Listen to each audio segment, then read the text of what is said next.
Olá! Então nós vamos fazer uma aula prática da anatomia do rim.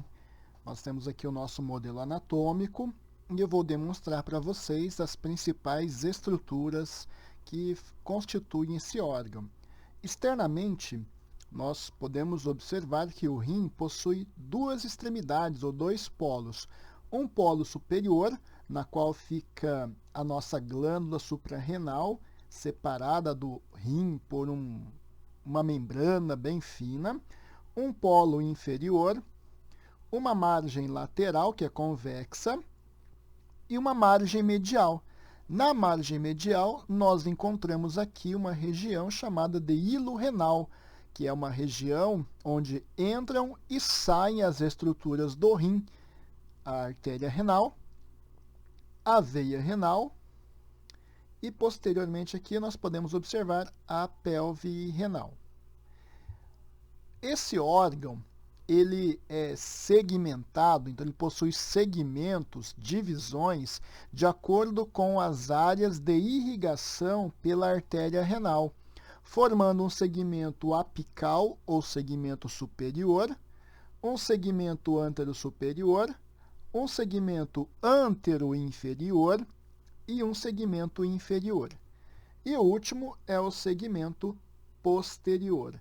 Então, esses segmentos, eles possuem relação com as áreas, de irrigação pela artéria renal. Quando nós observamos a estrutura interna desse órgão, nós podemos observar aqui o córtex renal e a medula renal. Fazendo parte da medula renal, nós temos a pirâmide renal. Então, essas pirâmides renais, elas possuem um ápice, tem uma ponta aqui, que vocês podem observar, que é a papila renal.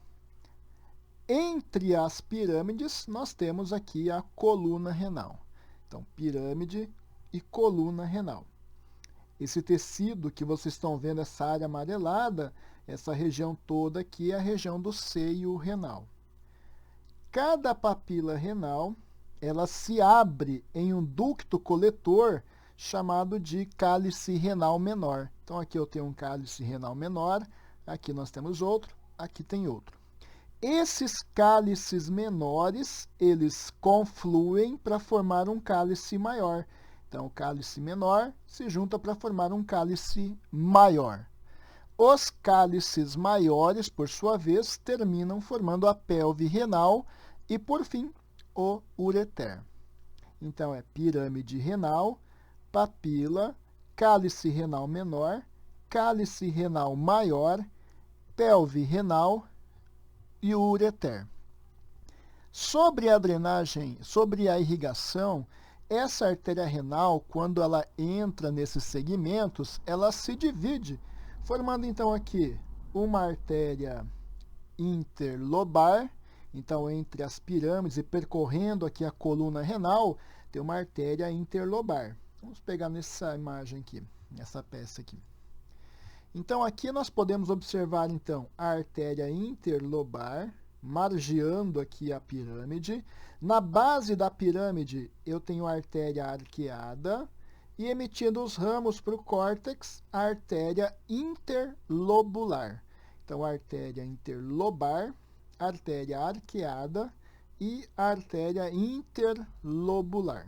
Isso, para cada uma dessas regiões do rim, Então, aqui nós podemos observar essa construção, que eu havia dito para vocês, em pirâmide, papila, cálice menor, cálice maior.